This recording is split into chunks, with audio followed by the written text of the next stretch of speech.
Cuando quieres invertir en una propiedad en el exterior, te preguntas, ¿qué debo hacer primero? ¿Conseguir la propiedad? ¿Qué zonas son las adecuadas? ¿O conseguir el financiamiento en Estados Unidos para esta propiedad? ¿O cuál será la estructura legal correcta para comprar una propiedad? Todas estas dudas nos las resolverá hoy Silvana Noguera, una profesional de más de 30 años de experiencia en el sector tributario, quien nos contará cuál es la estructura correcta a la hora que quieres comprar una propiedad en Estados Unidos para beneficiarte en impuestos y sobre todo para proteger tu patrimonio a largo plazo. Así que no te puedes perder este episodio. Hola Silvana, bienvenido a nuestro videocast Hablemos de Inversiones Inmobiliarias y hoy con un tema buenísimo, guía para inversionistas extranjeros en propiedades en Estados Unidos. Silvana, cuéntanos un poco primero de tu trayectoria y de tu empresa. Hola Elizabeth, muchas gracias por la invitación. Bueno, te contaré que somos una empresa que se encuentra en la ciudad de Miami, Florida, desde el año 1999. Asesoramos a extranjeros y locales desde el momento en que van a abrir su empresa, todo el acompañamiento que necesitan durante el año y la presentación de los impuestos. Contamos con un equipo de contadores, enroll agent, auditores, bookkeeper. Y también yo hago parte del directorio del IRS para el Annual Filing Season para que puedan comprobar las personas que están inscritas en este directorio que prestamos un servicio responsable. Y también soy un agente CAA que ayuda a los extranjeros a sacar el número de ITIN en el momento o que lo necesiten o que simplemente lo quieran tener.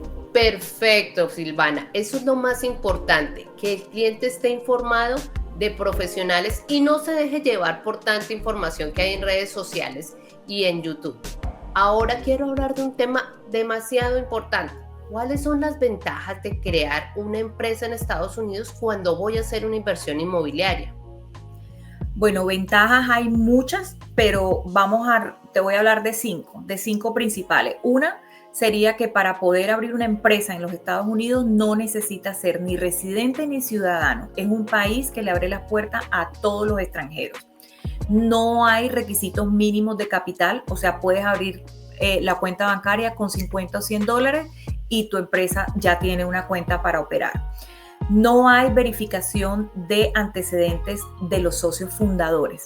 Ahora mismo hay un reporte que hay que hacer que se llama el reporte BOI, que es saber dónde los dueños de las empresas se encuentran localizados en el mundo, pero no pide ningún tipo extra de antecedentes legales o verificación de si este es el dueño. Eso no se estila aquí. Aquí el código tributario comienza con la buena fe del contribuyente. Los trámites para la formación de las empresas, eso es una parte súper importante, son mucho más económicos y mucho más rápidos que en cualquier país del mundo. Y no es necesario vivir dentro de los Estados Unidos o estar dentro de los Estados Unidos para poder abrir su empresa. Lo pueden hacer de manera remota. Eso es clave, que los inversionistas entiendan que pueden desde su país, a través de Silvana, crear sus empresas y empezar a crear esas estructuras para inversiones.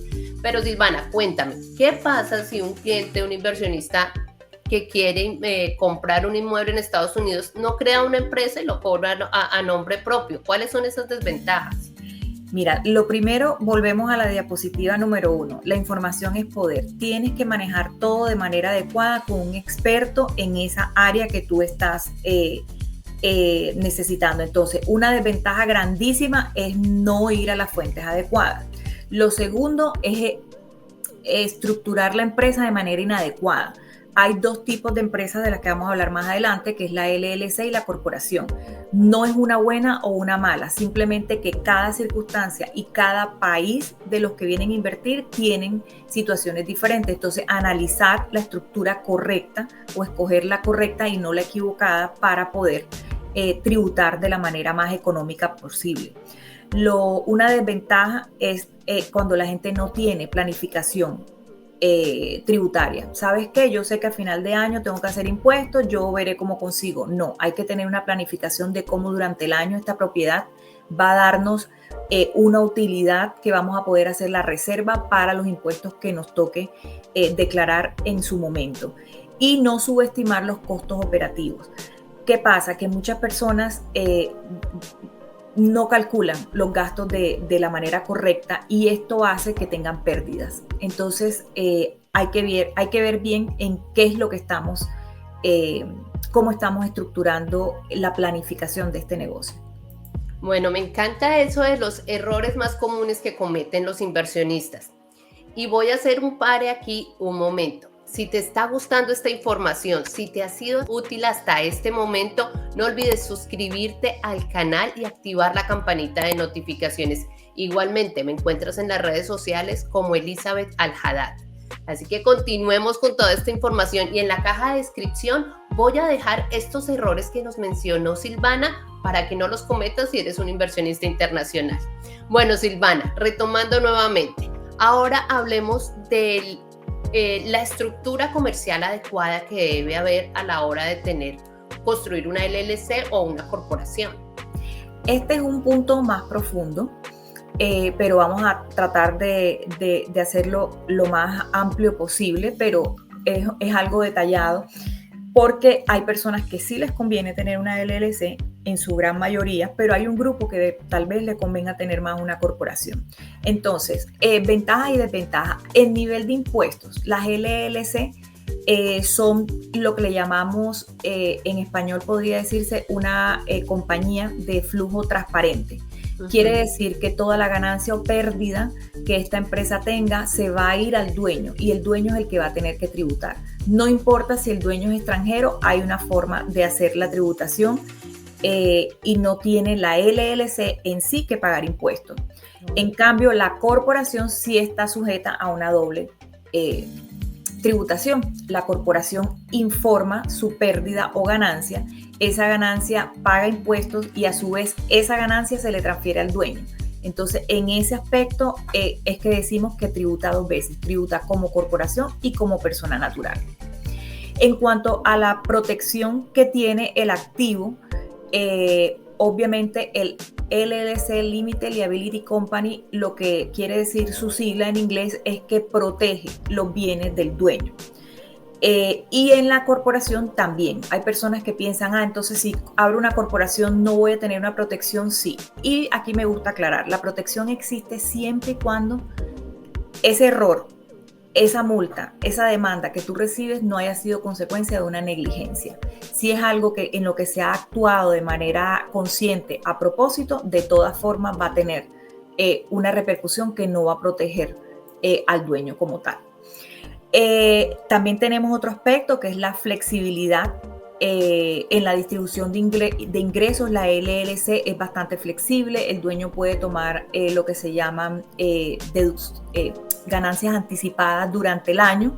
En el caso de la corporación es mucho más rígida, es mucho más estructurada, tienes que tener, así sea de un solo dueño, tienes que tener unas minutas corporativas elaboradas que estipulen cómo el dueño puede sacar la plata, en qué momento del año puede sacar la plata. La LLC es mucho más flexible en estos aspectos.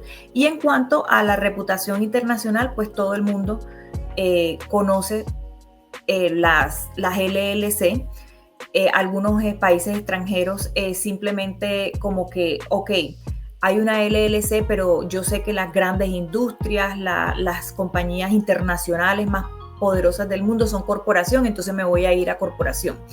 Y no necesariamente la corporación sea lo adecuado para tu tipo de inversión. Entonces ahí sería con ayuda de los expertos encontrar cuál es la mejor estructura comercial para tu negocio. Súper claro, Silvana. Y yo creo que esa última parte que dijiste es la más importante. Yo siempre le digo a mis inversionistas internacionales, asesórense bien, busquen profesionales con experiencia, porque cada caso es diferente y ese es el problema de la desinformación. La gente adopta ciertos procesos pensando que lo va a beneficiar, pero tiene que haber un profesional por detrás que pueda analizar y recomendarte cuál es la mejor opción. Pero muchas gracias porque con eso nos quedó mucho más claro.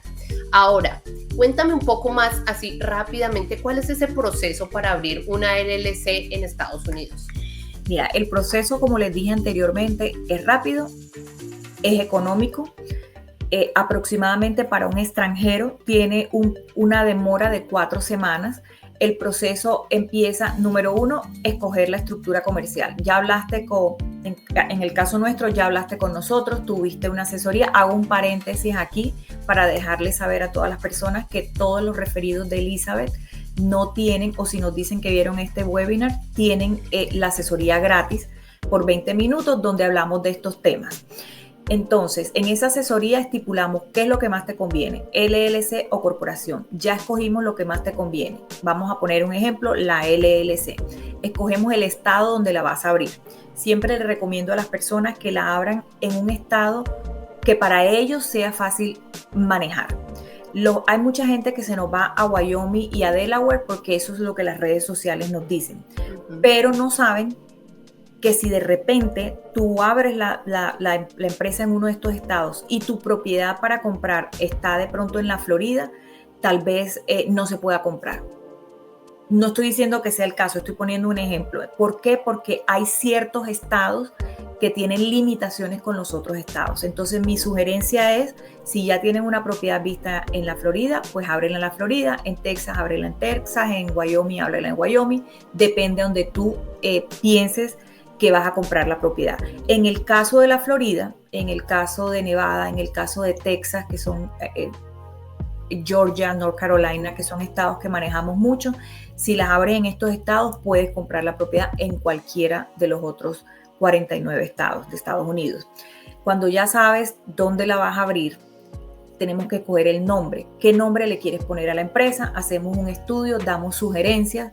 Una vez el nombre esté estipulado, pasamos al siguiente paso, que es registrarla ante el Estado, o sea, hacer los artículos de incorporación ante el Estado.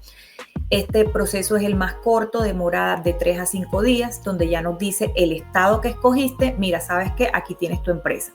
Pero la empresa no puede funcionar sin un número de identificación. Es como nacer y no tener un Social Security, o no tener una cédula, o no tener un registro civil.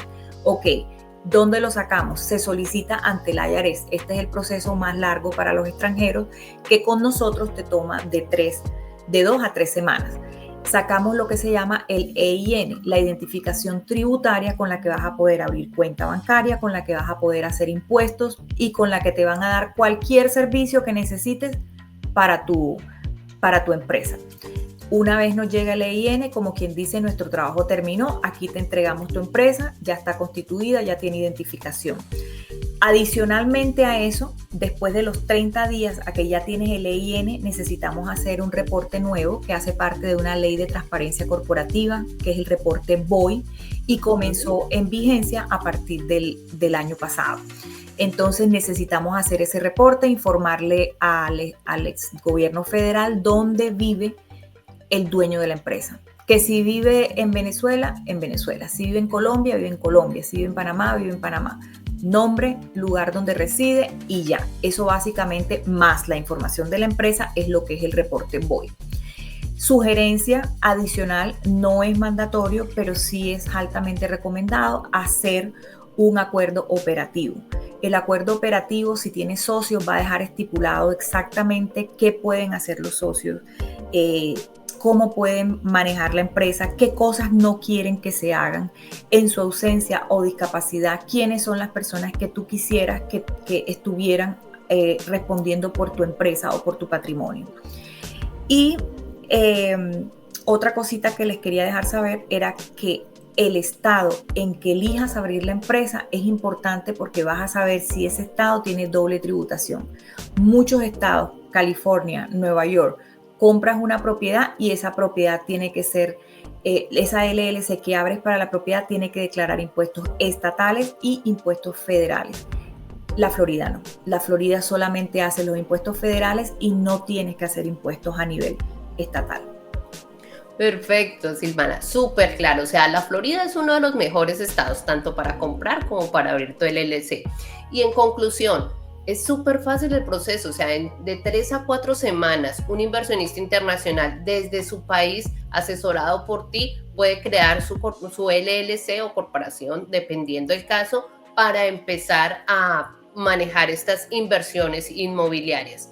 Entonces, cuéntame un poco más de deducciones y cuáles son esos gastos que son necesarios, obligatorios, que tiene que tener el inversionista en cuenta y otros que pueden ser ordinarios o que pueden manejarse un poco más para poder empezar estas inversiones.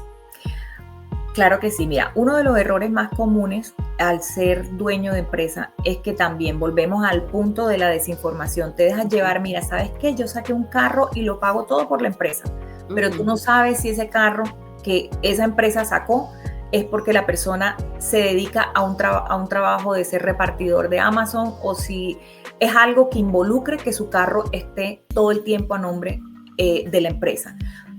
Y también es bueno saber que en el caso de ejemplo específico del carro, se puede también deducir parte y parte personal y parte de la empresa. No quiere decir que si tú tienes un carro a nombre tuyo, no lo vas a poder usar para la empresa y hacerlo deducible. Entonces, no dejarnos llevar por las deducciones que otras personas te dicen.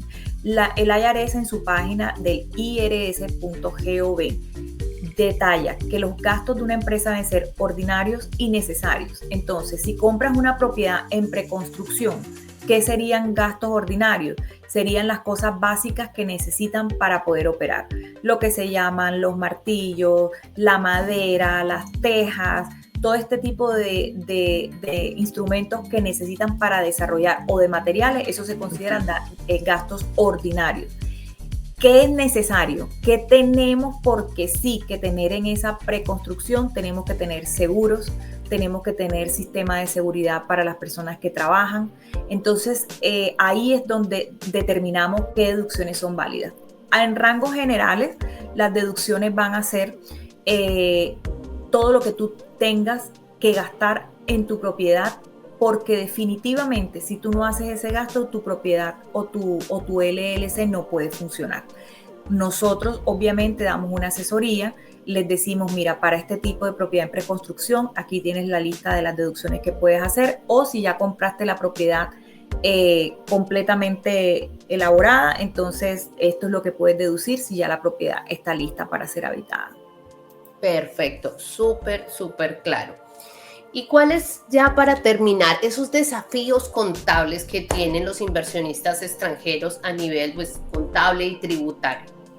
Sí, mira, los desafíos contables en realidad es el primero, pues estar como alineados con el IRS. El IRS es la guía o es la entidad fiscal que nos da el lineamiento para saber todo lo que tenemos que hacer. Entonces, no estar informado, no tener un contador que te acompañe en este proceso hace que tú establecerte en Estados Unidos sea más complicado. Otro desafío es saber lo que hablábamos ahorita, qué deducciones son válidas, qué inversiones son válidas y cómo tenemos que categorizarlas en un estado financiero para poder tener esa información de la manera legal que tu empresa necesita. Eso sería a nivel contable, a nivel contador. Ya a nivel tributario también hay algunas cosas que los clientes le tienen miedo, como es el impuesto o la retención que hace el FIPTA, pero siempre les decimos hay que tener una asesoría tributaria. O sea, en la teoría tributaria te van a decir cuál es el porcentaje, usualmente es el 15%, qué puedes hacer para manejarlo, cuánto tiempo tienes que tener la propiedad para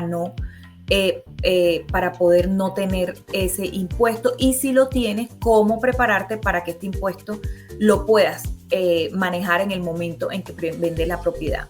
Algunas personas no tienen en cuenta o piensan de que, ok, soy dueño de esta propiedad, ya la tengo registrada con el IRS y no tengo más impuestos que pagar. No, depende del estado donde lo abres, debes pagar impuestos. Sí. Quiero hacer un paréntesis, Silvana, para nuestros inversionistas internacionales que están comenzando hasta ahora en este proceso de inversión. ¿Qué significa FIRTA? ¿Qué incluye ese impuesto para los inversionistas internacionales? Básicamente es una retención del 15% sobre la venta de la propiedad que se le aplica a los extranjeros. Esa sería como la forma más sencilla de explicártela. O sea, vas a tener que pagar tus impuestos sobre la LLC, pero en el momento en que tú como persona natural recibes la ganancia de tu propiedad, ellos te van a retener un 15% por ciento de impuesto. O sea, esos son los beneficios de construirlo a través de una LLC. Sí, correcto. O corporación. Y en cuanto a los impuestos estatales, como les dije, en la Florida no se pagan, o sea, no se hace una declaración estatal de impuestos como tal, pero sí tienes que saber si tu propiedad va a ser rentada, en qué modalidad. Airbnb tiene que presentar impuestos estatales. ¿Qué tendría que hacer? Sacar un permiso en el estado de la Florida, como decir, para cobrar un IVA, que le llaman en muchos países, aquí se llama el sales tax. Si tienes un Airbnb, tienes que cobrarle al huésped un sales tax, pero Airbnb directamente se encarga de hacer el pago de esa retención al estado de la Florida. En caso de que tu propiedad sea rentada a largo plazo, que se le llama de 6 meses en adelante, tú simplemente, si la persona la rentaste por $3,300, la persona te va a pagar $3,300 y ya, tú no le tienes que cobrar nada adicional. Pero si rentaste la propiedad por un periodo inferior a 6 meses, 1 mes, 3 meses, 5 meses y 20 días, tienes que cobrarle el sales tax como parte de la renta, o sea, $3,300 más el 7%. Ese 7% lo vas a guardar en tu cuenta bancaria y se lo entregas al estado de la Florida al mes siguiente. Perfecto, Silvana. Pues toda esta información nos ha servido muchísimo porque nos has dado en solo 20 minutos un resumen de toda esta estructura que deben tener en cuenta los inversionistas internacionales. Realmente nos queda mucha información pendiente. Te tengo que invitar a otro videocast para que hablemos mucho más de este tema y muchas gracias por estar con nosotros. No olviden, aquí están los datos de Silvana. En la caja de descripción voy a dejar los datos de contacto con ella, y ya que nos ofreció a todos los que están siguiendo el canal y a todos los que están viendo este webinar que no se les cobra la asesoría, aprovechen y contáctalas ahora mismo. Silvana, muchas gracias por estar. ¿Y cuál es el último consejo que nos puedes dar para los inversionistas internacionales? Volvemos al mismo punto, nacionales o internacionales, infórmese. Estar mejor informada por este tipo de canales, por este tipo de información tan valiosa, es lo que te va a ahorrar tiempo, y sabemos que el tiempo es el activo más valioso que tenemos. Tiempo es dinero, entonces a informarnos.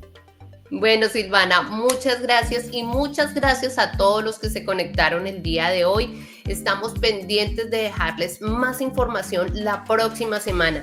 Y no olvides, suscríbete al canal, activa la campanita de notificaciones y síguenos en nuestras redes sociales. Me encuentras como Elizabeth Al-Haddad.